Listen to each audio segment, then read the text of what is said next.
ब्रह्मा कुमारी द्वारा प्रस्तुत राजयोग के मूलभूत तत्वों के इस प्रस्तुतिकरण में आपका हार्दिक स्वागत है। यह प्रस्तुतिकरण आपको मानवता से संबंधित कुछ एक ऐसे प्रश्नों का बुनियादी और रोचक जवाब देगा जिसका इतिहास अति प्राचीन है। मैं कौन हूँ? मैं क्या हूँ? मानव चेतना क्या है?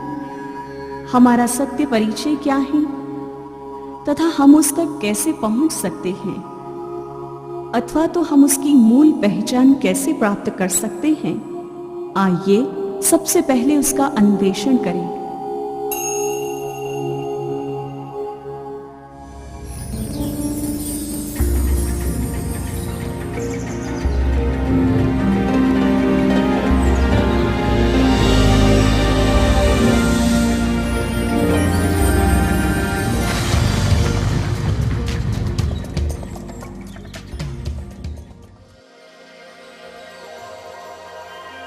जब कोई व्यक्ति दर्पण में स्वयं को देखता है तो सामान्यतः वो अपना ही प्रतिबिंब देखता है।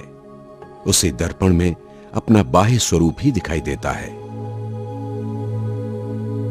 वास्तव में हम जीवन पर्यंत जो कुछ देखते हैं, आवश्यक नहीं कि वो संपूर्ण सत्य ही हो।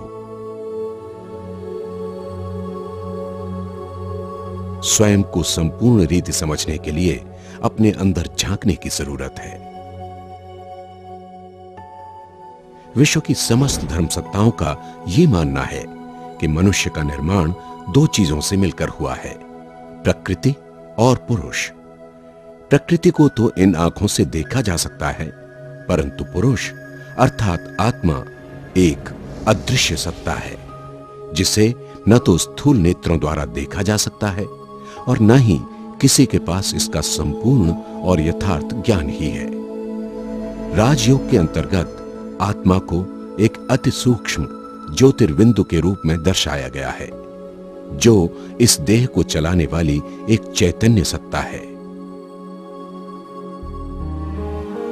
हमारे जीवन में अधिकांश समस्याएं इसलिए उत्पन्न होती हैं क्योंकि हम खुद के वास्तविक स्वरूप को भूल चुके हैं तथा पूर्ण रूपेण इस बाह्य जगत में लिप्त हो चुके हैं। एक ऐसी दुनिया में जो मात्र एक प्रतिबिंब या मृग तृष्णा के समान है, जिसका कोई यथार्थ अस्तित्व नहीं है।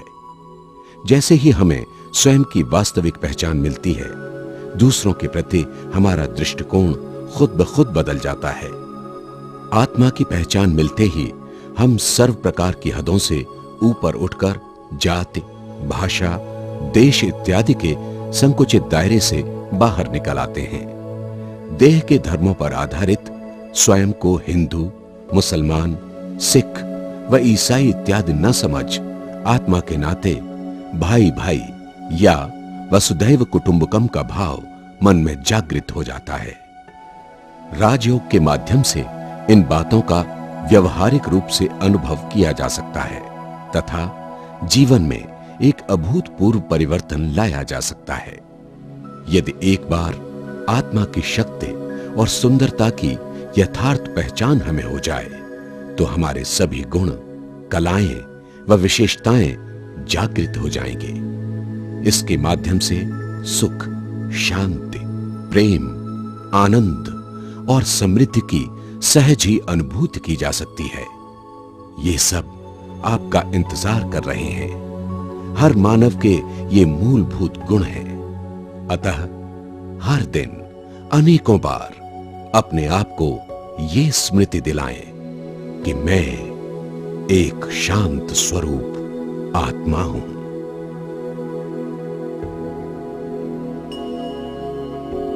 अब तक यह बात तो स्पष्ट हो चुकी है कि हम सब आत्माएं हैं। प्रत्येक उत्तर अनेकानेक नए प्रश्नों को जन्म देता है। हम जानते हैं कि हम एक शुद्ध, शांत और अविनाशी आत्मा है, परंतु प्रश्न उठता है कि हम आत्माएं आती कहां से है तथा पुनः जब यह विश्व नाटक पूरा होगा तो जाएगी कहां? आखिर हमारे अस्तित्व की निरंतरता का रहस्य क्या है?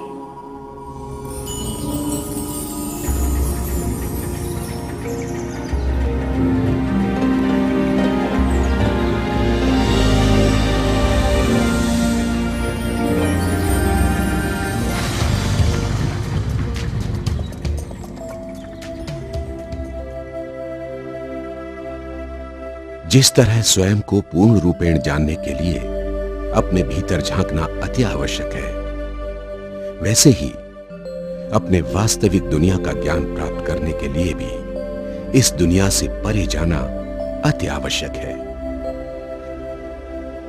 इस तारों और ग्रहों की दुनिया के बारे में तो आज के विज्ञान ने काफी कुछ बताया है, परंतु इस दुनिया से परे एक दुनिया ऐसी भी है जहां पर विज्ञान नहीं पहुंच सकता। वहां तो मन बुद्धि के द्वारा ही पहुंचा जा सकता है या उसे देखा जा सकता है, क्योंकि मन एक ऐसा शक्तिशाली साधन है जो एक सेकंड में कहीं भी जा सकता है। निराकारी दुनिया आत्माओं का मूल घर है, जहां सभी आत्माएं निवास करती हैं। वो एक स्वर्णिम लाल प्रकाश की दुनिया है, जहां पर स्थूल शरीर द्वारा नहीं जाया जा सकता।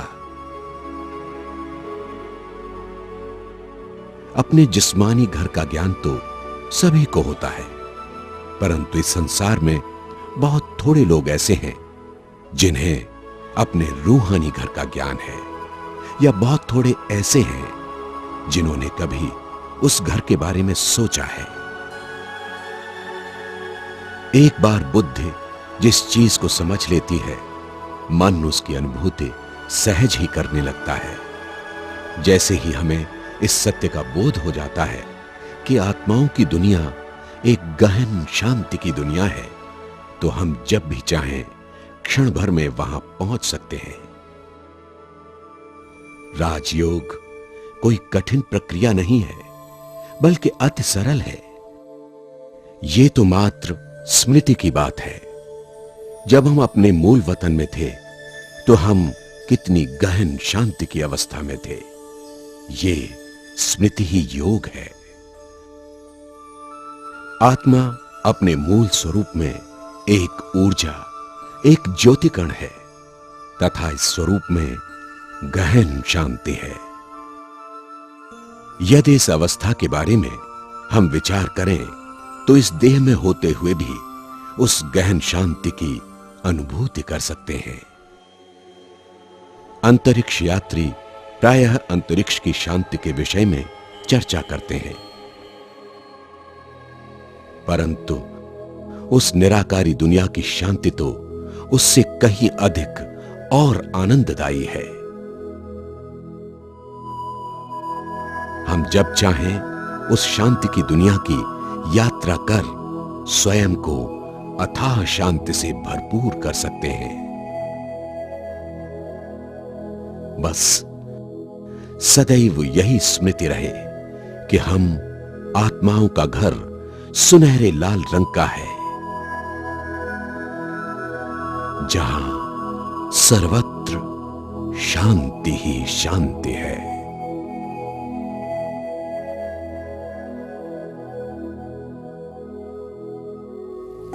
हमें यह ज्ञात हो चुका है कि शरीर द्वारा यहां रहते भी हम अपनी संकल्प शक्ति द्वारा उस शांत, तेजोमय और सुनहरे लाल प्रकाश के लोक का सैर कर सकते हैं, जहां पर हम आत्माएं निवास करती हैं।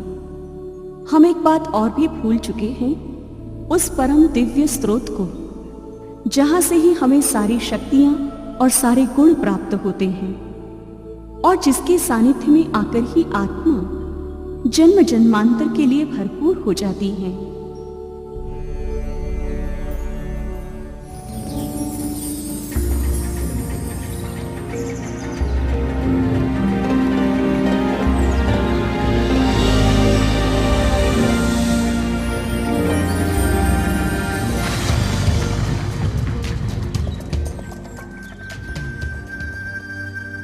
तुम मुझे कई नामों से पुकारते हो, गॉड, परमात्मा, जेहोवा, अल्लाह, शिव, शमताई। तुमने चर्च, गुरुद्वारे, मंदिर, मस्जिद और मूर्तियां बनाई। मेरे नाम पर कितने युद्ध किए तथा मुझ पर कितनी बलियां चढ़ाई।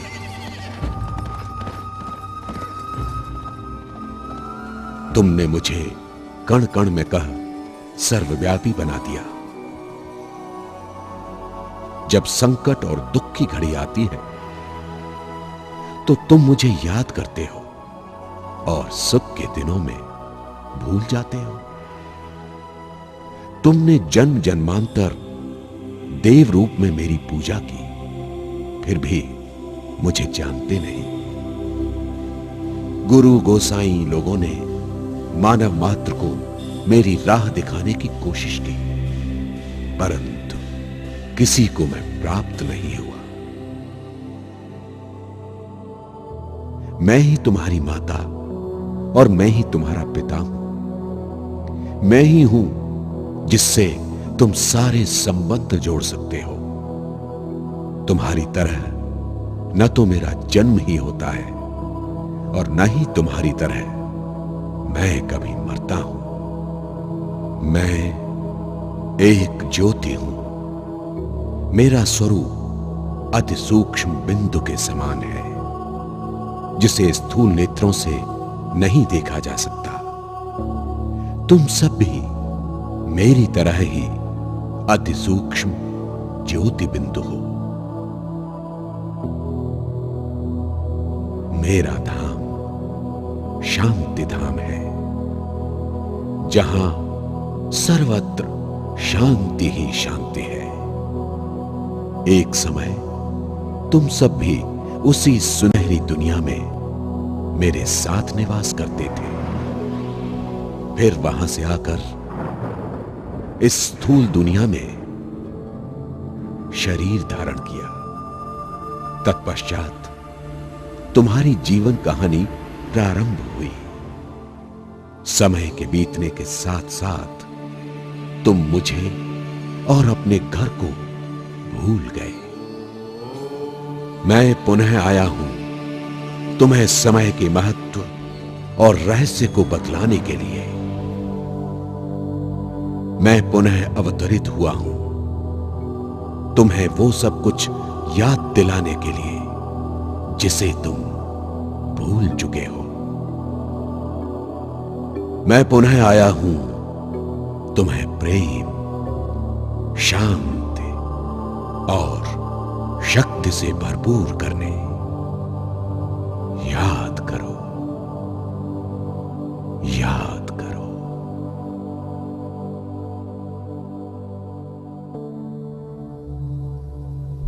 परमात्मा से हमारा अविनाशी संबंध है, परंतु उस अविनाशी संबंध की अनुभूति कैसे करें?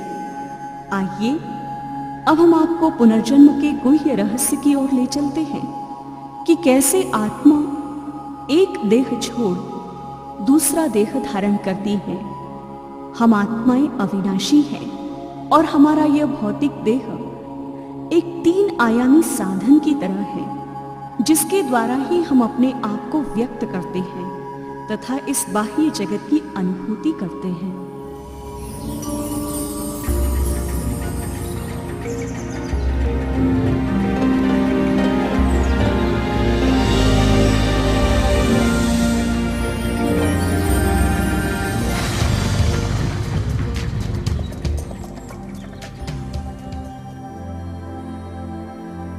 मनुष्य जीवन अनेकानेक अनुभवों से भरा पड़ा है, फिर भी हमारे सामने बहुत सारे नए और रहस्यात्मक प्रश्न समय प्रति समय उपस्थित होते रहते हैं।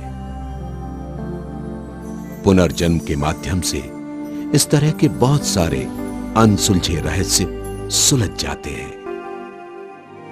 जैसे क्यों कोई बच्चा जन्म से ही किसी विशेष कला में निपुण होता है, या क्यों किसी व्यक्ति विशेष को देखने से ऐसा लगता है कि हमारी इनसे कोई पहले की पहचान है। इस तरह की निशानियां या विचार हमें हमारे अतीत की ओर इंगित करते हैं। विज्ञान का कहना है कि ऊर्जा की न तो उत्पत्ति की जा सकती है, न ही विनाश। ठीक उसी तरह आत्मा भी एक ऊर्जा है, जिसे न तो उत्पन्न किया जा सकता है, न विनाश। वास्तव में आत्मा एक आध्यात्मिक ऊर्जा है जो अविनाशी है। आत्मा कभी मरती नहीं, बस उसका स्वरूप बदलता है। जिस तरह आम के बीज से आम का ही वृक्ष उत्पन्न होता है, उसी तरह मनुष्य बीज से मनुष्य की ही रचना होती है। अर्थात आत्मा मनुष्यात्मा ही बनती है। सच्चे अर्थ में कोई भी आत्मा कभी मरती नहीं, बल्कि अपने पूर्व जन्म के कर्म खाते को चुकता करने या इच्छाओं को पूर्ण करने के लिए बार बार जन्म लेती रहती है।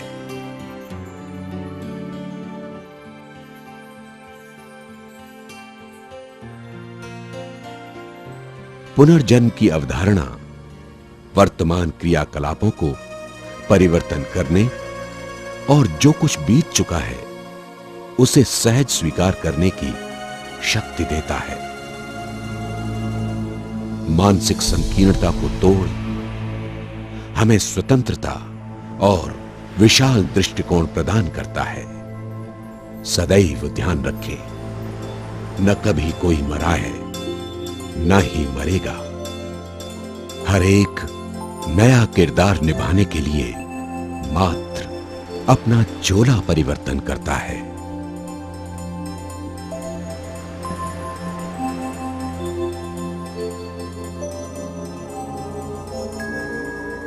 आत्मा अपने भौतिक देह के माध्यम से अनेकानेक कर्म करती है, जैसे सकारात्मक, नकारात्मक, उपयोगी, आवश्यक, व्यर्थ और साधारण। और हम जानते हैं कि हर क्रिया की समान और विपरीत प्रतिक्रिया अवश्य होती है। तो आइए हम कर्मों की गुह्य गति अर्थात क्रिया और प्रतिक्रिया के आध्यात्मिक रहस्य पर विचार करें।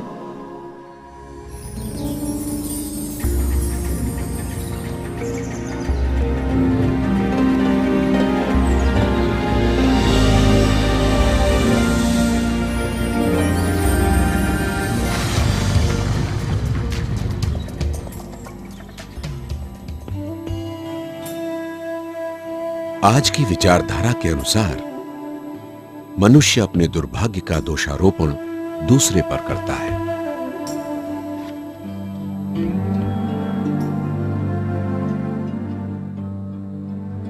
परंतु कर्म सिद्धांत अथवा कारण और प्रभाव के सिद्धांत के अनुसार यह बात स्पष्ट हो जाती है कि हमारे साथ घटने वाली अच्छी या बुरी घटनाओं का कारण क्या है, तथा अपने जीवन को श्रेष्ठ और निर्विघ्न बनाने के लिए हम क्या कर सकते हैं। न्यूटन का तीसरा सिद्धांत यह कहता है कि हर क्रिया की समान और विपरीत प्रतिक्रिया होती है। क्राइस्ट ने भी यही कहा है कि हम जो बोते हैं वही काटते हैं।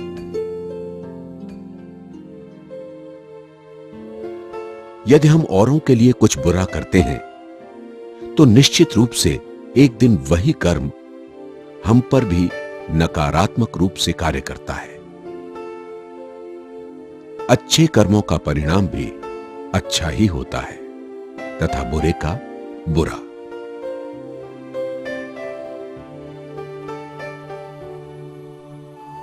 कर्म सिद्धांत को पूर्ण रूपेण समझने के लिए हमें पुनर्जन्म के सिद्धांत को समझना भी अति आवश्यक है।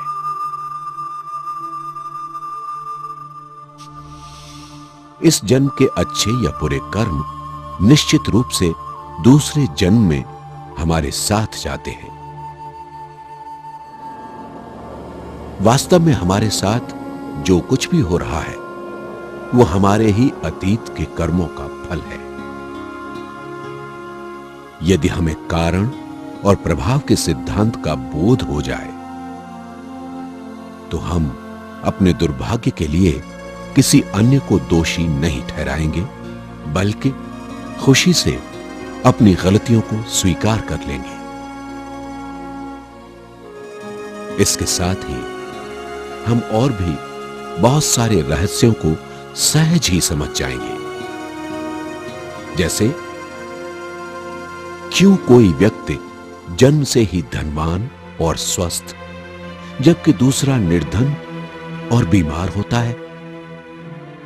कर्म सिद्धांत का ज्ञान हमें हमारे अतीत के कर्म खाते को चुकता करने में मदद करता है तथा भविष्य के लिए श्रेष्ठ कर्म करने की सबल प्रेरणा देता है। अब हम जो भी करेंगे वही हमें भविष्य में प्राप्त होगा। स्वाभाविक रूप से जब हमारे साथ कोई अच्छी घटना घटती है तो हम प्रसन्न होते हैं, परंतु अपने साथ घटने वाली बुरी घटनाओं को हम कैसे बदलें? राजयोग हमें इसका ही ज्ञान देता है कि कैसे राजयोग के माध्यम से अपने अंदर कुछ एक विशिष्ट शक्तियों को धारण कर अपने कर्मों में परिवर्तन लाएं। कर्म का परिवर्तन ही हमारे भाग्य का परिवर्तन है।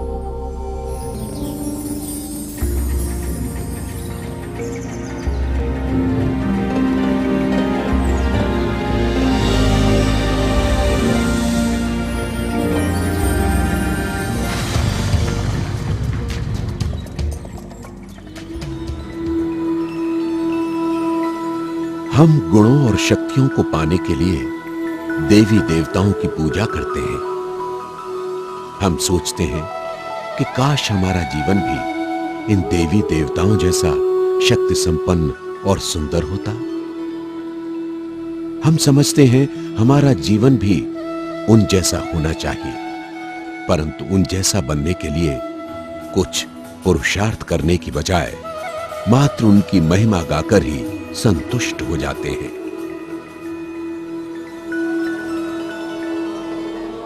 परंतु राजयोग के माध्यम से हमारी खोई हुई सारी शक्तियां सहज ही प्राप्त हो जाती हैं। हमारी उन्नति के पीछे मुख्य हमारी अष्ट शक्तियां ही आधार हैं। सबसे पहली शक्ति है परखने की शक्ति। यह हमारे अंदर सत्य और असत्य के बीच अंतर करने की योग्यता है। उसके बाद है निर्णय करने की शक्ति। यह आत्मा की वो शक्ति है जिसके अनुसार आत्मा अपनी शक्तियों और कमजोरियों को ध्यान में रखते हुए किसी कार्य को करने का निर्णय लेती है। तीसरी शक्ति है विस्तार को संकीर्ण करने की शक्ति। विषम परिस्थितियों में अपनी कर्मेंद्रियों को समेट लेना, ये आत्मा की तीसरी शक्ति है। चौथी शक्ति है सहन शक्ति। परिस्थितियां मनुष्य से उसकी सारी खुशी छीन लेती हैं तथा उसके जीवन में गम का अंधकार भर देती हैं। परंतु अपनी सहन शक्ति के बल से मानव परिस्थितियों को खेल बना देता है और दुख को भी सुख में बदल देता है। पांचवी शक्ति है सामना करने की शक्ति।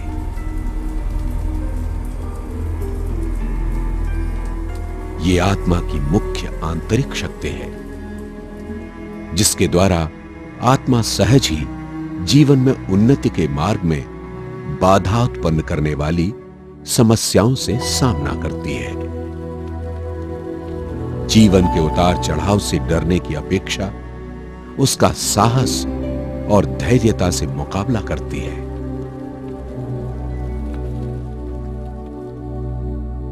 छठी शक्ति है समाने की शक्ति।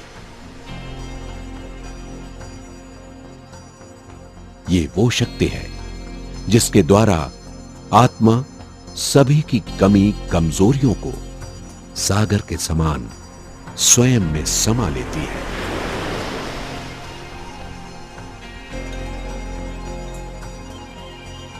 जैसे सागर समस्त नदियों को अपने में समाकर भी स्थिर रहता है,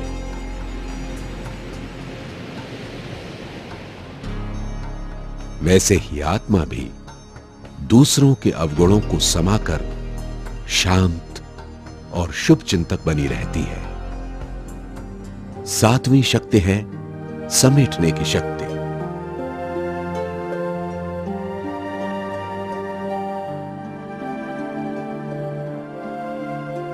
इसके द्वारा आत्मा इतनी सशक्त हो जाती है कि जब चाहे वो अपने विचारों के विस्तार को समेट सकती है तथा बीती बातों के प्रभाव से मुक्त रह सकती है।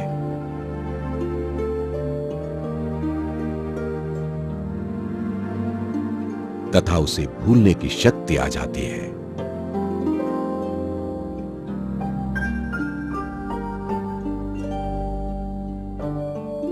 आठवीं शक्ति है सहयोग की शक्ति। सहयोग की शक्ति से बड़ा कार्य भी सरल हो जाता है। राजयोग के माध्यम से सहज ये आठों शक्तियां हमारे अंदर आ जाती हैं तथा हमारा जीवन शक्तिशाली बन जाता है। परमात्मा ने हमें जो शक्तियां सृष्टि के प्रारंभ में दी थी, वो समस्त शक्तियां पुनः राजयोग से प्राप्त हो सकती हैं।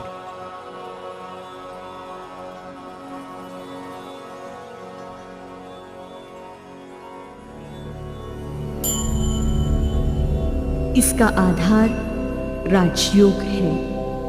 यह जागृत आत्मा और परमात्मा के बीच का एक सुंदर, सहज, सूक्ष्म और शक्तिशाली संबंध है। राजयोग के माध्यम से हम पाप कर्म करने से बच जाते हैं। तो आइए अब इस रूहानी यात्रा अर्थात ईश्वरीय याद की यात्रा का आनंद लें।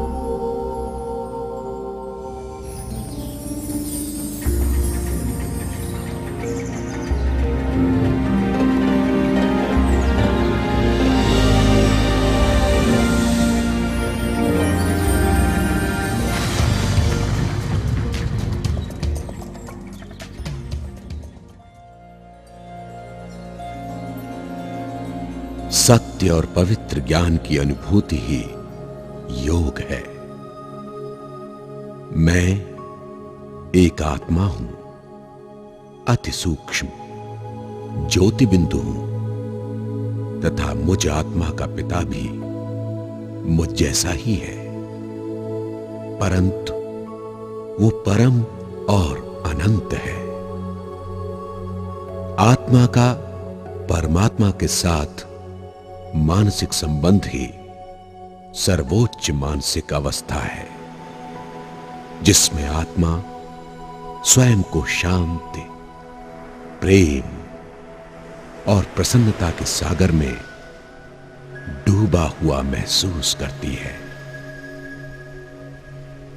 योग शब्द सुनने से ऐसा लगता है कि ये शायद कोई बहुत ही कठिन प्रक्रिया होगी, परंतु नहीं। योग का सीधा सा अर्थ याद है। आत्मा अपने पिता परमात्मा को सच्चे मन से याद करे, यही योग है। यदि हर मनुष्य अपने अंदर गहराई से झांक कर देखे तो वो अनुभव करेगा कि उसके अंदर अपने वास्तविक घर की तथा ईश्वरीय गहन शांति के चिन्ह विद्यमान है। योग का एक अर्थ होता है उस परम अनुभूति को याद करना, जब हम अपने मूल स्वरूप अर्थात निराकारी दुनिया में सिर्फ आत्म रूप में थे, तो हम कैसा अनुभव करते थे। उस अनुभूति को इस देह में होते भी पुनः अनुभव करना, इन सभी गहरे अनुभवों का आधार ज्ञान है। ज्ञान अर्थात समझ, जो हमें इस दुनिया की हदों से पार ले जाता है। सुख और शांति हम सबका जन्म सिद्ध अधिकार है और इसे प्राप्त करने का हम सभी को प्रयास करना चाहिए। राजयोग के माध्यम से हम अपनी खोई हुई शक्तियों और गुणों को पुनः प्राप्त कर सकते हैं। राजयोग एक अति सरल प्रक्रिया है जिसे आसानी से सीखा जा सकता है, परंतु इसमें थोड़ा समय अवश्य लगता है। सभी इच्छुक भाई बहनों को ये सेवा केंद्र निःशुल्क राजयोग पाठ्यक्रम प्रदान करता है।